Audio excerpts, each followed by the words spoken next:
Welcome to Women Made New. I'm your host, Crystalina Evert. Thank you for joining me today.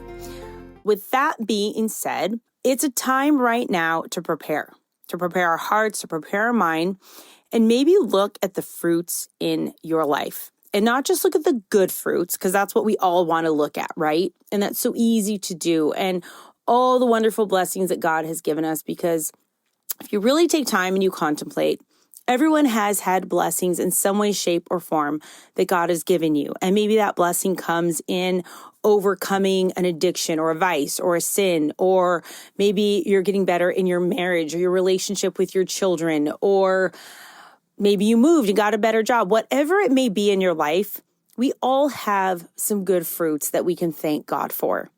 But what I would like you to do, and maybe today, is to contemplate, where are the rotten fruits in your life? Where is the rot? Where is it kind of festering or hiding? Or where have you shoved it down that you don't want to deal with it? You don't want to see it. You want to act like it's not there, out of sight, out of mind. To really focus on maybe that rotten fruit that is in your life. And maybe that is a vice. Maybe that is a relationship. Maybe it's a relationship with your own children or a family member, or maybe it's just straight up problems with your relationship with God. And as you contemplate about that, look at that and maybe focus on whatever the antidote is for that rot in your life, and focus on that during Lent. And there are a lot of things that we can do during Lent. There's a lot of devotionals, there's a lot of prayers. But at the end of the day, what is separating you from God? What is separating you from the things you know He's asking you to do, or things in your life you know should not be there, that is allowing that rotten fruit to stay in your life? So whatever that is, maybe start thinking about that, preparing your heart, preparing your mind, getting a plan, and taking this Lent that is coming upon us very fast. Actually take this Lent very seriously, and to really think and take self-examination, which, hey, it's not easy. It's hard. I don't want to do it. And I'm thinking, oh no, what's God going to reveal now? And some things are just in my face I know I need to deal with. But no, it's not easy. But just know, you're not the only one. We all have struggles. We all have problems. We all have serious things happening in our lives right now. And maybe there are even things you're just ashamed of. And frankly, it doesn't need to be everybody's business. That's God's business. But that's something that you need to deal with yourself and with God. So maybe just contemplate, start thinking about it this week, prepare yourself, because it is coming. And if you start preparing now, this Lent truly can be a Lent that has been the best Lent of your life and the most spiritual growth that you've ever had in your life. And I truly believe in this time of this Eucharistic revival, there's so many special graces right now that people are getting and receiving, and just spending that time with Jesus. And He wants your undivided attention. And He's calling all people to Himself right now. So give that to Him. Even if it's 5 minutes stopping in an adoration chapel today. It's Saturday. Some of you have all weekend. Give some time to Jesus, because He's calling you. He wants to talk to you, and He has something to say to you. So with that being said, we are going to get on to our awesome guest, Lillian Fallon. She is just so inspiring and wonderful, and she is going to talk about her new book, Theology of Style. So stay tuned.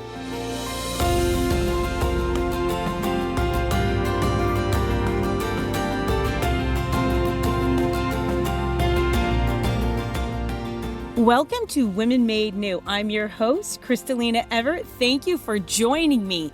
Today, we have Lillian Fallon. Thank you for being here, Lillian, here at Women Made New. Hey, thank you so much for having me. I'm so excited to talk to you. So I really wanted to just get into your new book, Theology of Style. And when you think of theology, you don't put style in that whatsoever, because when you think of theology, you think about God, and just, it's even a big term for some people when it comes to faith. It's an intimidating word, right? But I love that you weren't afraid of it. You embraced it and you put it out there along with style, because it's so true. Because isn't our faith and theology of how we live in our everyday living, our entire lifestyle that we embrace day in, day out, even with our clothes? Exactly. And our faith is so sacramental that the material and the divine are constantly coming together. So when we pay reverence to the things that we wear, it really has a lot of theological significance to it. So, what made you write this book? Yeah. So for years, I loved fashion. As a kid, I was always doing fashion, like drawings, watching Fashion Week, but I didn't know how it corresponded with my faith. And I thought that maybe it would even be something that was materialistic or superficial. But luckily, I went to Ave Maria University and I took a theology of the body course. And that really just completely changed my perspective on the human person. And when St. John Paul II explained that the body manifests the soul and can make visible the invisible, it made me immediately think about the things that we wear and that the things that we put on our bodies can aid in the manifestation of the soul. And so instead of fashion and style being this superficial and like silly girly thing that I was interested in, it was actually something that could be a tool for understanding how God made us, that he made us body and soul, and that you can't separate those two things. And so I was like, I really want to find a way to write about this so that it's applicable and also helps women to understand exactly how they were made in God's image. So yeah, I was just really on fire for it. I moved to New York City after college and I worked at Verily magazine as a style editor. And I worked also a little bit in the fashion industry after that.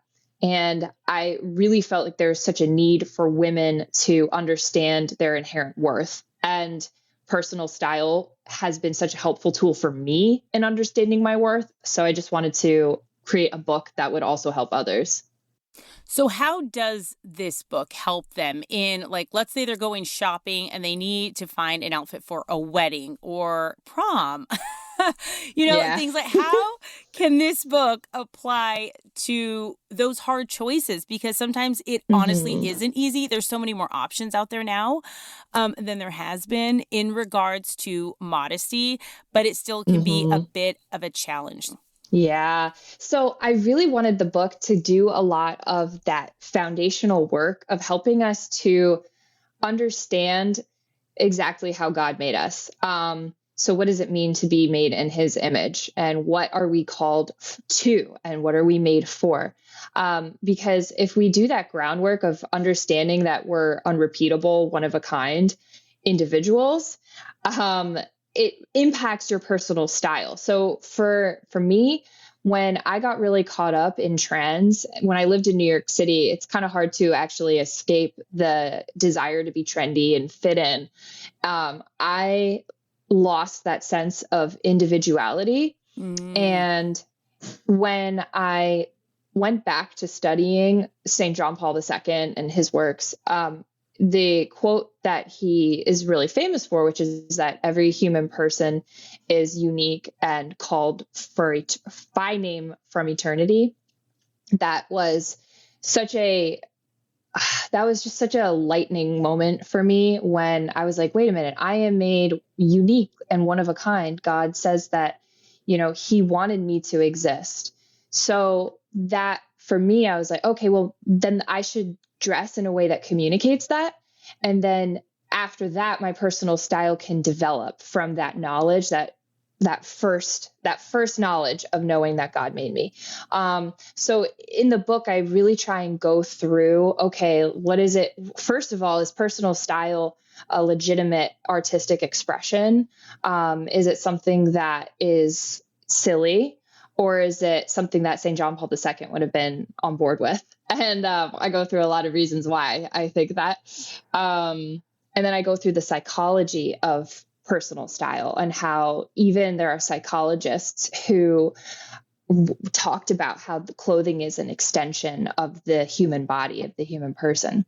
I would And say that. That's very true because when I was yeah, living that crazy lifestyle, the clothes I wear now are like night and day from when I would go to clubs or out with my friends or I wanted to yeah. fit in, like you said, right? So it Mm-hmm. absolutely is an extension of where you are at in your faith walk. Oh, yeah, totally. And when I was so looking for affirmation from the world when I was working in fashion, I just was wearing clothing that almost erased my individuality and made me just look to affirmation from the eyes of the world rather than affirmation from the eyes of God. And when I stopped subscribing to the trends and wanting to be somebody in the fashion industry, that was when my personal style actually started flourishing. And it came from this real place of creativity. So whenever I talk to young girls about their style, I really encourage them to be creative. You are creative, especially as women. It's in our nature to be creative. Like physically, we are creative. And God shares that creativity with us on purpose as women. It's a part of our feminine nature. So when we dress in a way that expresses creativity and individuality, it is really, it's sharing to the world, but also to ourselves that we are so beloved and special to God. And I think that at the core of so many of our problems with our worth comes from that place of not knowing or not believing that we are wanted and that we are loved and that God has from the beginning desired to be with us for all eternity. And so with personal style, whenever I talk to young girls, it's like, wear things that remind you of that truth, that you are infinitely loved and wanted for forever. And it seems like something that's like superficial, like, oh, you go shopping and you buy clothes. And it's like, oh, it's really not about a cute outfit. It's about reminding yourself of what you are called for. It sounds like at least what I took from that is when you were living kind of that lifestyle of trying to be trendy and fitting in, and we've all done it, right? We all have done it. Some of you out there listening are still doing that right now. It sounds almost like the culture suffocates who we really are. Almost Totally. wants us to be cookie cuttered, wants us to say, okay, well, this is what's next, so go buy it. This is how it's going to be. Oh my gosh, this yes. is what the trend is. This is who you are. And if you're outside of our box we created for you, well, then basically you're a loser, right? Is that what I'm getting? Oh my gosh, yes. Well, we see that in the fashion magazines where it's like 10 must-have items. And if you're not wearing this, or if you're wearing something from last season, then like you are not relevant and not cool. And like they want to make money off of us. We're like commodities to the industry of fashion.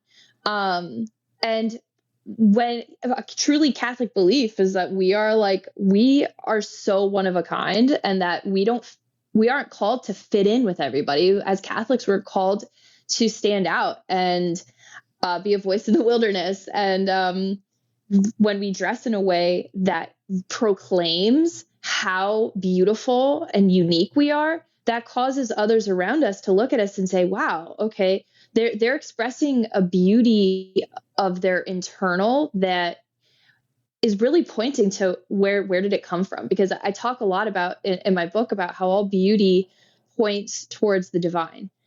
And when we encounter a cathedral or artwork or even a beautiful sunset, it makes us think, wow, what is the source of this beauty?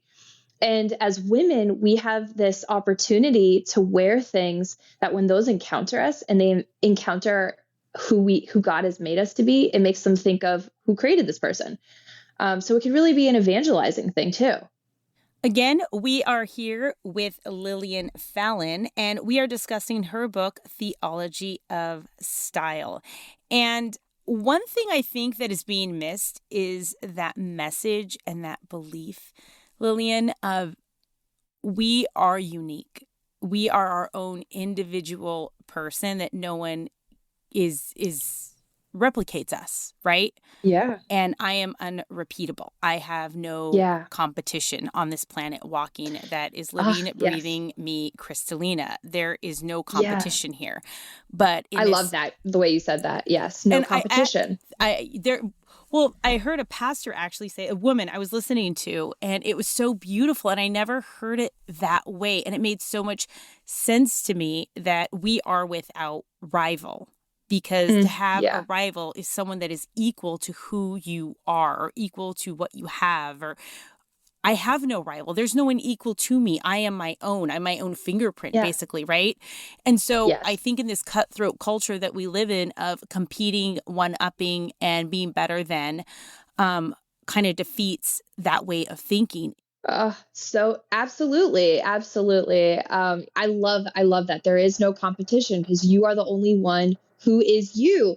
Like, there's no one who's come before you who is just like you. There's no one who's going to come after you who is just Yes. like you.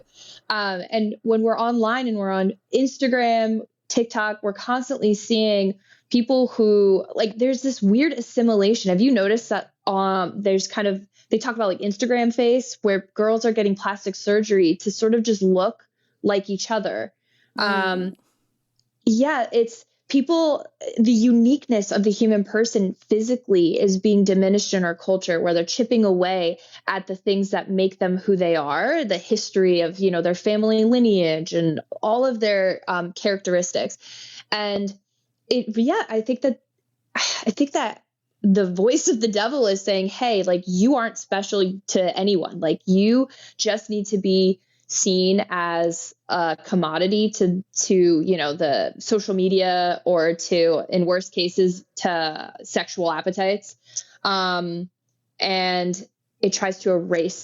devil tries to erase that message that God has specifically made you as you are and wants to be with you forever in eternity. It sounds like women and, well, men, our culture in general is literally trading the message of you are loved, you are unique, to the counterfeit of, well, you want to fit in and you want to be like us and to be wanted and to be a part of like the group, almost to be like a part of something where they feel like they're wanted, but they're not being wanted as themselves. They're being wanted as that counterfeit fake, right? And I think if the devil can distract us enough from us not embracing that we have a mission, that we have a plan, that we are unique in who God made us, and no one can repeat the mission that we have. And maybe if we don't fulfill that mission in a different way, shape, or form, but it would never be the same, right?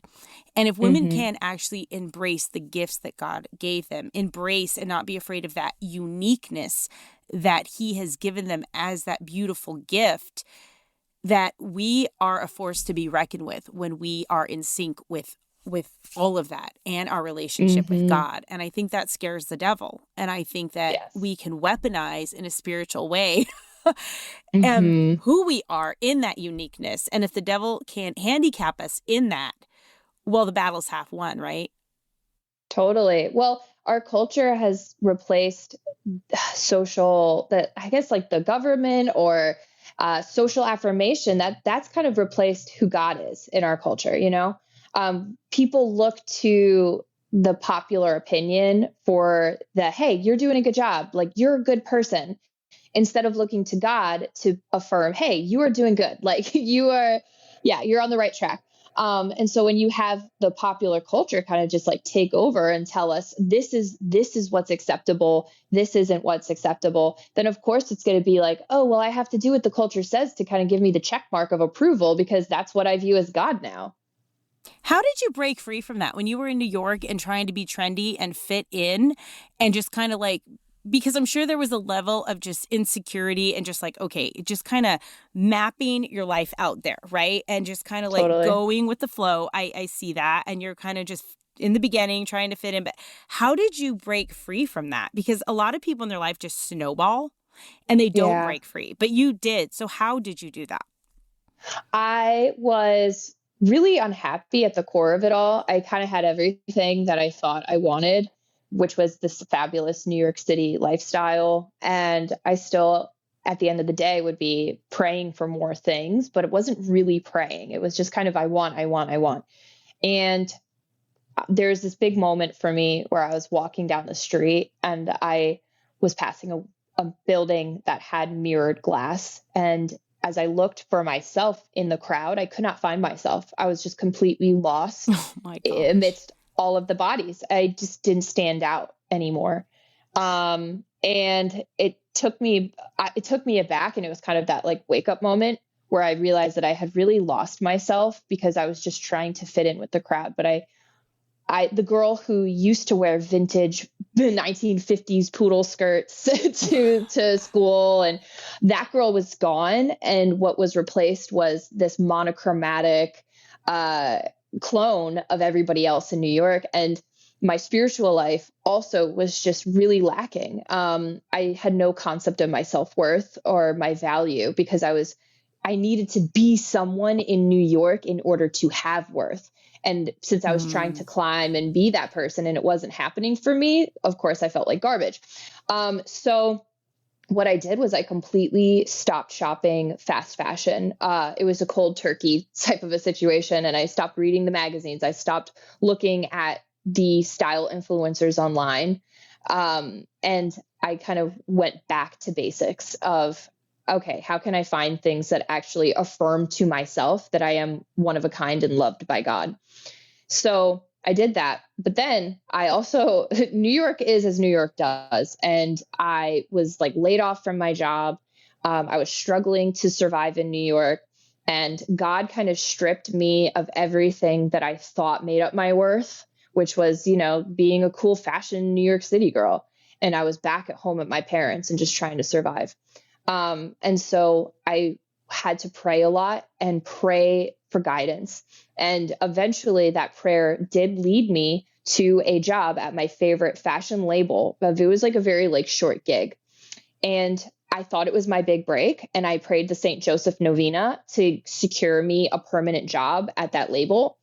But by the time I was done working with them on and off for different fashion weeks and photo shoots, I came to the conclusion that I actually did not want to work in New York anymore because I saw how they treated the people around them, and that also that they were just creating insanely expensive items for people who didn't actually need them. It was just this exorbitant wealth that was so missing the mark.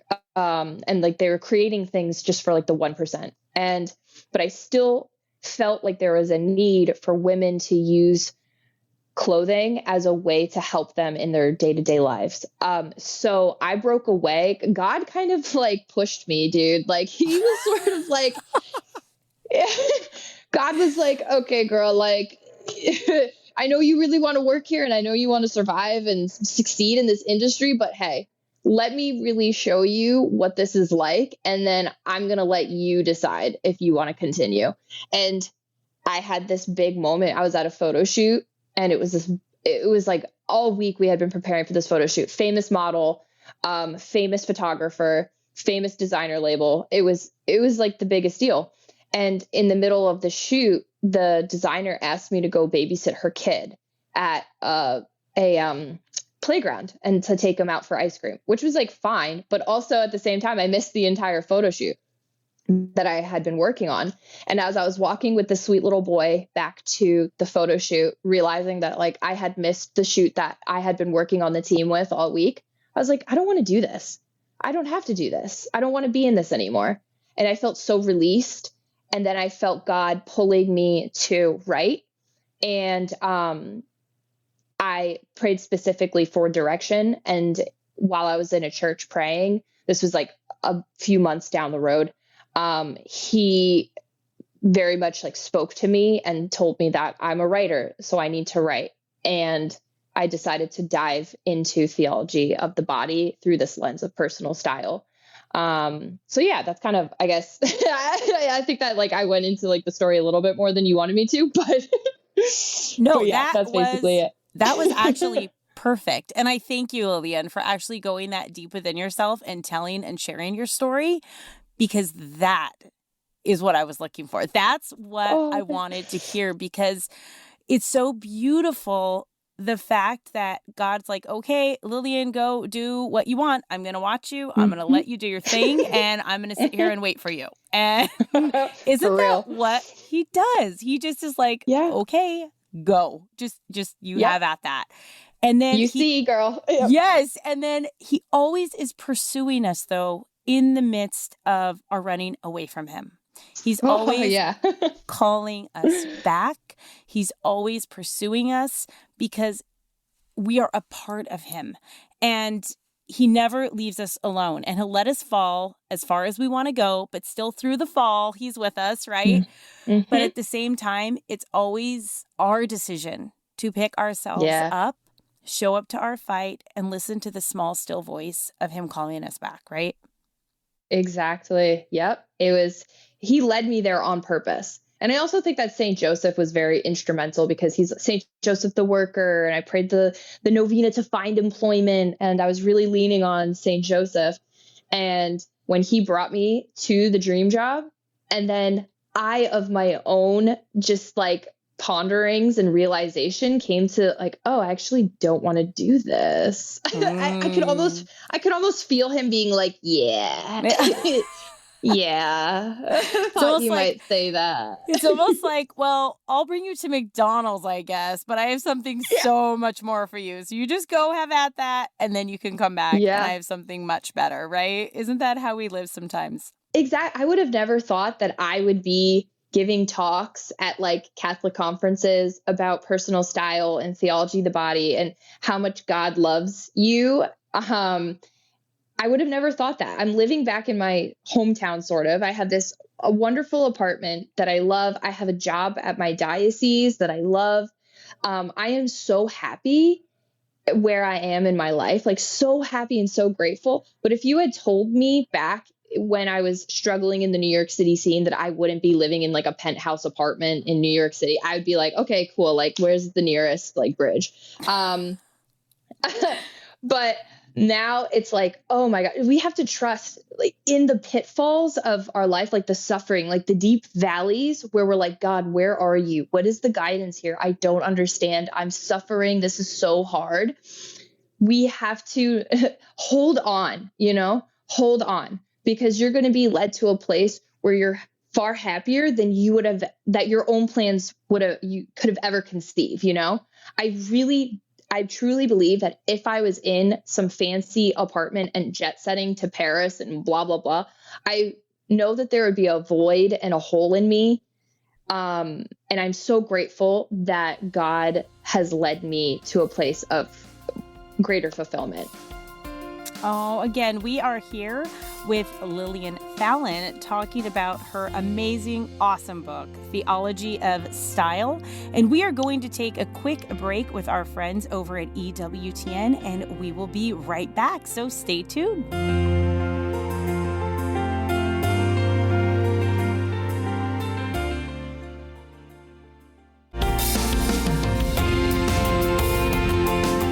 Welcome back to Women Made New. I'm your host, Crystalina Evert. Thank you for joining me. And for those of you just tuning in, we are here with Lillian Fallon, and we are discussing her awesome new book, Theology of Style. And can you give my listeners just a quick recap for those that have just tuned in of just a little bit of background of your story? Yes. So I was always in love with personal style and fashion, didn't know how it made sense with my Catholic faith. Luckily, I went to Ave Maria University, studied theology of the body, and it shed light on the expression of the human person as being both body and soul. And so I worked in New York a little bit, and now I have a different mission, a totally different mission than working in the fashion industry. That's all about combining theology of the body with personal style. I love that you combine the two. I think it's confusing at first for a lot of women, but at the same time, it's like, wait, there is something to this. And you just told us your beautiful story, almost like a deep conversion that you had while you were working at a label and almost had your dream job. But the one thread throughout all of that I know that we all experience, right, on some level, is those small, still whispers in our heart of God kind of directing us and showing us what and where we need to go, what we need to do. And I know some people are like, well, I don't hear God. I don't hear that. And I say this almost every one of my shows, Lillian. I'm like, well, I don't believe you, because you know if you should be doing something or not doing something. You know if you're lying to that person or not. You have a conscience because it's intrinsically built in you. You cannot get rid of it. You can numb it and you can avoid it and you can try to shut it up, but it's there to lead and guide you. And I tell my kids that is your compass. Just listen and follow that, and God will bless you. And I love how you're talking about how happy and fulfilled you are right now in what you're doing, and you're in the will of God. And that is truly where we are going to find our happiness, our peace, and our joy because we're living out what we were created to do and to be, right? But my question for you is, because there's a thing about happiness. You want to be happy. And if we're not happy, well, we need to find that thing, that fix, right? That's going to make us happy. But I would kind of challenge that word happy and replace it almost with like peace. Because you can be happy and joy because it's temporary, but it's so different, and it's like the polar opposite of being peaceful and joyful, because I feel like happiness is really fading, and it's like this moment in these moments, but peace and joy are very they're just steady and they last. Even if you're in the midst of a situation or something God's asking you to do that you don't want to, there still is this peace, right? Oh my gosh, yes. So I have so much to say on that. When I was basically unemployed, I was doing freelance stuff. This was after I discerned basically out of the fashion industry. And I was like, God, what am I called to? You led me to this place. I was supposed to be fashion girl my whole life. And now I'm answering this redirection, but I don't really know where you want me to go. Like, what now? If I'm not going to work in fashion, then who the heck am I? And that led to about a year or two, maybe a year or so of weird, like not necessarily desolation, but real confusion and a lot of like nothingness. I remember when my prayer, I would be like, God, you just desire nothing for me? What is going on? Like, I'm at my parents' house. I'm in my high school bedroom. I'm going to Walmart for fun. What is happening? And so I really, in that quote unquote nothingness and the suffering that I was feeling of where's my worth coming from? Like, if I don't have these things bolstering it of like being cool fashion New York City girl, I started praying fiercely. I was praying the rosary every day. I was praying novenas constantly. And even in the midst of a lot of pain of loss of my identity, I felt so much joy just because I felt so close to God during that time. It was weird because I went from, what you were saying, spikes of happiness of like living in New York and doing cool things, to this suffering, but then joy in the suffering because I felt really close to God when I was, basically brought to my knees and just praying and like crying and praying the rosary. And when all of that turmoil and confusion of where I'm supposed to be in life, I just very distinctly remember going to mass and kneeling. And I think it was either during mass or right after mass. I'm praying. And that was when I was like kneeling. I was like, God, what do you want from me? Where am I supposed to go? And that was when I heard the voice that said, you're a writer, so write. And it was in that moment that all of that stress and tension and fear, just really like a lot of fear, that was lifted off my shoulders. And I felt that, oh, this is what God is asking me to do. And all of those months of anxiety and fear, that was gone. And I have not felt that anxiety or fear since then. And that was years ago. And so I felt like I'd been given this mission. And so I got to work. I started researching, I started writing, I started the whole process. And I did not feel that anxiety anymore. I felt only peace. But I would not have been able to get to that point unless I was brought to my knees and had to be stripped of all of those things that I was still holding on to that I thought would make me happy, but actually didn't. It really is the right word that you said, is stripped, because I feel like when you're immersed in the world like you were and in that New York lifestyle and just like the devil's just like kind of leading you along, right? Deeper and deeper down that hole. There's a time when you come out of it and you answer that call and you just know what you need to do.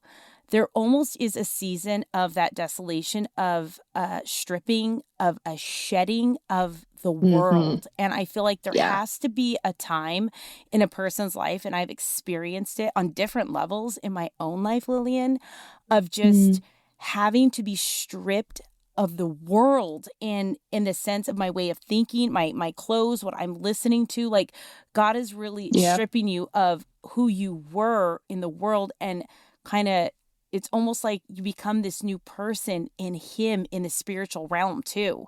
And it's not on I felt raw. Yes. And it's not on the outside of us, right? That we're always looking. That's why there's always a void. But actually what we're looking for is within. And there is this time of stripping and pruning and the suffering of having to like take all of that off of you. It's hard. It's very hard, and it's humbling. Yeah. And you don't have an identity. You don't have an identity in the stripping and the pruning, because God is stripping you of who you thought you were, and the devil was speaking to you. But when you come out the other side of that, everyone, and it's hard, and the only way is through.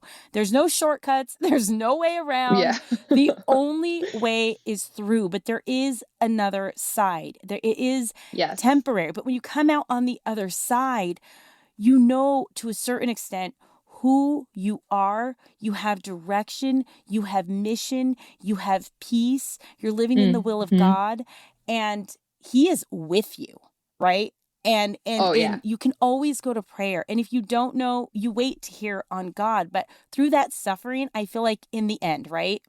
It's not for nothing that you actually were able to pick the fruit from the tree of your suffering. And I'm holding it in my hand, and it's your book. And it is the Theology of Style. And he gave you mission. So there's reason in the pruning and the suffering and what you had to go through and going back home and being in your high school room and all of that, because he had to bring you back to ground zero almost, and let's start over. Oh, yeah. Right? Absolutely. Absolutely. And like the things, when I was writing the book, I am also my reader. Like I'm writing my book about, where does your worth actually come from? Like that was all stuff that as I was writing it was being seeped into me as well. It was very instrumental in my own personal growth. And then in being able to give talks or write this book and encounter young women, I get to relate with them. You know, I'm not writing this book from this like, yes, I've studied theology of the body and I'm a professor. I am you. Like I am you too. And when I meet young girls who have resonated with what I've written, I'm like, girl, like, yes, like, that's why I'm like, I am your big sister. I get it. And it means the world to me, especially to talk to young girls, like middle schoolers, to tell them like, you are so one of a kind. And God from the beginning thought of you. He thought of you personally, and he still thinks of you. And he consistently at all moments has his eyes fixed on you. And being able to speak that into young girls is just, wow. Like that is probably the most powerful part of what I get to do and what I look forward to the most.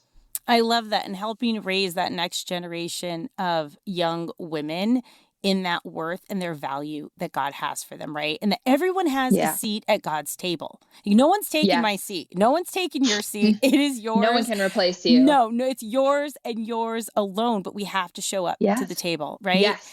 And I love that. And it's really not about one-upping each other or competition. And women do that with their clothes, right? It's really about women helping women, not one-upping each other and being better than the other and having something to prove. Because at the end of the day, that's a big wound that woman has to deal with. Yes. Yeah. Constantly feeling like another person is more worthy than they are to have a seat at the table. And that they will be chosen over them, but you've already been chosen. Yes. And that's what women don't understand. And that the devil can keep us on that level of hurting and holding each other back. I mean, like I said, he's won half the battle already, right? Yeah. Yep. Now when it comes to style, let's get back to the style part of all of this.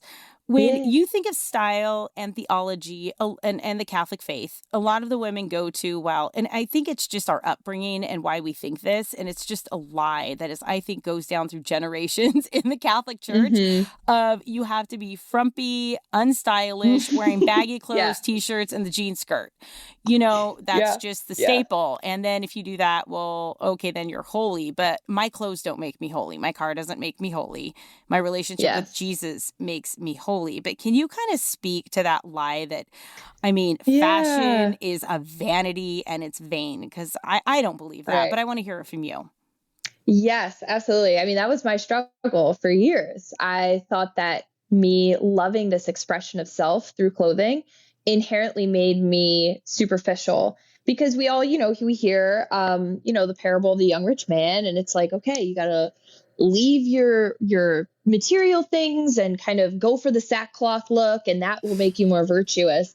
But I think it's specifically as women and as lay people, there is a really important element of dressing in a way that communicates the beauty of your identity and also your femininity. And that, if we're Catholic, because really it's Catholic to have that standpoint. I think it's a puritanical position to be like, oh, we need to strip everything of beauty, or we need to kind of have everything be like the monotone or frumpy to detract from yourself, detract from your body. But we walk into our churches and they are gilded and beautiful because they're meant to, obviously be the house of God, but also they make us contemplate the divine. And like I said earlier, whenever we encounter beauty, it makes us think of, where did this beauty come from? What is the source of it? Like it is God. And so when we dress in a way that similarly expresses beauty, that is so important for our role in the world. And like I said before, especially as women, beauty is such a wonderful part of our evangelizing power, because all beauty, like I said, all beauty points towards the divine. The divine is home. The divine, heaven is home. And so when we're wearing things that similarly express that beauty, and even like as women, people find shelter in women, people find a home in women, not just like, in how pretty we are, but in our hearts.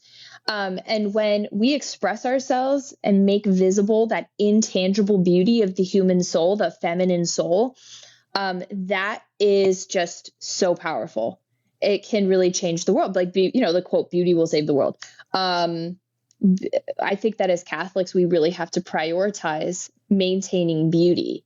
I think it's a part of evangelization. And also, we want our Catholic faith to also look good, and that we are happy. Yeah. We are taking care of ourselves. Like, God doesn't want us just, I think there's something to say of how you dress, how you look, how you act, and you treat everyone else. But let's be honest, people are attracted to beauty. And when there's a piece that kind of surrounds you, that's all the more better, but looking like you're a tired, frumpy housewife is not going to cut it. It just doesn't. Right. Well, the dignity of the human person is being communicated through how you dress. And I'm not knocking those housewives either. Let me just say that, because, hey, you're like, wait a minute. Yeah, wait a minute. Let me retract, because I've done that. I've done that before, and I know what that's like. And the thing is, when I was frumpy and I wasn't taking care of myself, I was miserable. I was not happy. And so when you say how you dress and what you wear, it is an extension of what's going on internally, comes out externally, is very true. Because there have been times in my life where I've been overwhelmed. I've been depressed. I've been just like, it's too much. And motherhood was overtaking me. And I know those moments. So I'm not knocking the moms that are there right now, but it does matter and affect who you are, even just your mood, when you are a little more put together than throwing your hair up in a bun and wearing something frumpy. Right. Yeah. Yeah. I will also say that, like, a part of my stripping process and being raw also was a stripping of my appearance. And when I was in my sweats and in my messy bun and, not chic Lily, I had to really commit to the fact that I have worth regardless of how I look. Because I was using style and clothing as a way to prove to the world that I had worth and to kind of be like, see, I'm cute. And therefore I have a place at the table here in, popular culture. But when I lost all of that, I lost the New York City lifestyle and I'm at my parents' house in sweats, like with greasy hair. I was like, God, do I still have worth even though I look like this?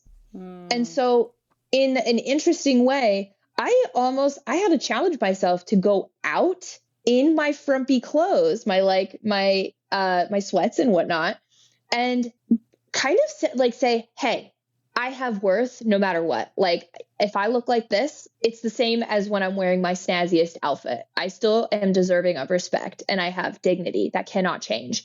So it's interesting because it's like we can sometimes use personal style and clothing as a way to like make up our worth.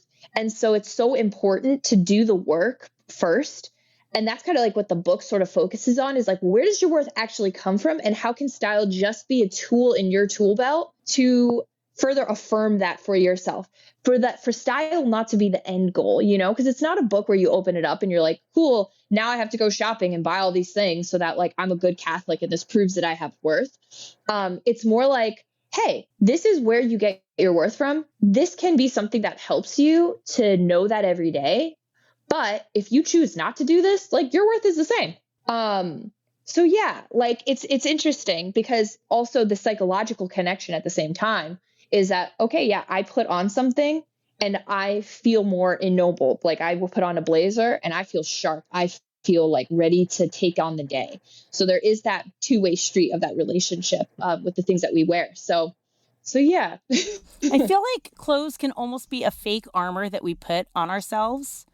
That we've worth, we have value, and almost a costume that no one could actually see what's really going on with us. Yeah, it depends. It's interesting because it's like if you are letting your clothes define who you are, the clothing becomes a costume. But if you're defining what the clothes are, like if you're defining your style based on who you are, then you're not, the clothes aren't wearing you. If that makes sense. Yes. Like, are you wearing the clothes or the clothes wearing you? I like that. I like that a lot. Yeah, that makes a lot of sense. Yeah. So if you do the work beforehand of really diving into where your worth comes from and that it's not something that you can put on, that your worth does not come from your clothes, then your style emerges from a real place of authenticity and creativity, rather than it kind of being like a trendy or trying to fit in type of a thing. So in regards to, let's talk about spiritual beauty for a moment. How much did the Eucharist and confession affect your life when you were going through that hard time? Oh yeah. Wow, that's a really good question. Yeah, I haven't thought of that like in particular. I think that confession confession definitely was a lot of forgive me, Father, for I've sinned. I place all, like, my appearance has become a god to me. Wow. For a long time, that was the confession. I am so grateful that now that has become not a frequent sin that I'm confessing, where I've valued my appearance more than anything. And I think it's really easy as young women to be scrolling online and obsessing over how these other beautiful women look and thinking, oh, if I just had this nose, if I just had these lips, if I just had this body, I would be better. And then we obsess over how can I get there? So for me, that was something that I struggled with a lot, with making my appearance, and that was my God. So in frequenting confession and trying to like not let that be a thing that I'm constantly confessing, it was, confession, very, very helpful. And then the Eucharist, of course, like when I would go to mass and be like pouring myself out before God and being like, oh my gosh, like what are you doing in my life? Like what is happening? Definitely being sustained by the Eucharist in holding on and following his call was very instrumental. I think you just said it. It sustained you. And that's what Jesus does. That is beautiful. I love that. that Jesus sustains you if you become Eucharistic, if you go to Mass, you receive him in communion, you're going to confession, you're striving, because you're not the only one. There's so many people out there listening that they are still over years, over decades going to confession for the same darn sin, right? Yo. And it's just like, oh Yeah, my gosh, same. is this ever going to end? Am I ever going to overcome this? And what I'm finding Yeah. in my own life, and I'm sure you have too with things you've overcome, is that almost that vice or that evil thing that keeps coming after you time and time again, the antidote is always the opposite of what you're being tempted with, right? Yeah. And Yeah. it's difficult, but like if you struggle with anger and mouthing off, it's your silence that is going to overcome that. And that's just linked with pride, or if it's slothfulness or whatever it is. Like the Catholic Church really does have the antidote to overcome any addiction, any vice, anything coming at you. But I think the whole key to it is just showing up to our fight, is listening to that small, still voice. And that's hard when you get knocked down so many times, wouldn't you say? Yes. Oh, yeah. Well, I mean, when I was going through that period of like, God, what do you want from me? Like, what the heck? I was mad too. Like, I was so angry for that year of kind of, hey, okay, I'm going to like let you, we're going to do the stripping. You're going to be raw. You're going to learn a lot from this. You're going to write a lot of articles about this. I was so mad at God, but I was like, oh, fine. I'm just going to keep on showing up and I'm going to keep on praying. But then, well, actually, you know what? At one point I was like, you know what? I'm done praying. And so I held my prayers hostage, which was like stupid. And when I went to confession, I told the priest, I was like, yeah, I've been holding my prayers hostage. I was like, you know what, God, if you're not going to answer my prayers, then I'm just not going to pray anymore. And he was like, who's that really hurting? Like, who's really hurting in this scenario? And I was like, I guess me. But I stopped praying for a chunk of time, and I was still going to Mass and stuff. But then God it was such a funny moment, because then God like gave me a gift, and then I felt so stupid for like having held all of those prayers hostage and, being kind of like throwing a temper tantrum essentially. And then I really realized how much I needed him in a day-to-day way, and that he's not against me. He's suffering with me, Like, I think a lot of us have this perspective of God that he's like holding your dreams on like a carrot, like dangling in front of you. And that he either like gives it to you or he doesn't. But really, he's walking with you as you're suffering. And he's also saddened by the things that you're saddened by. So that was a big changing point for me, was that God's with me in this, not against me.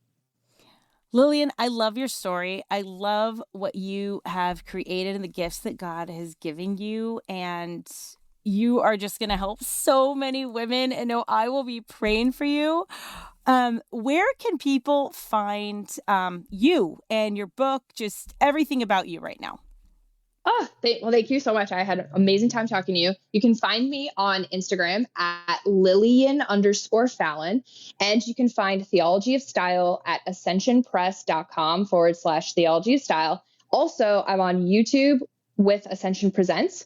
And if you just Google or search in my name, a lot of videos about Theology of Style will come up, so you can get a little like teaser trailer on what the book is about. Ladies, she is a walking, breathing, living example what God can do with you if you just say yes and you live out of your gifts. And Lillian, you are doing that. So thank you. God bless you. And thank you for being here at Women Made New.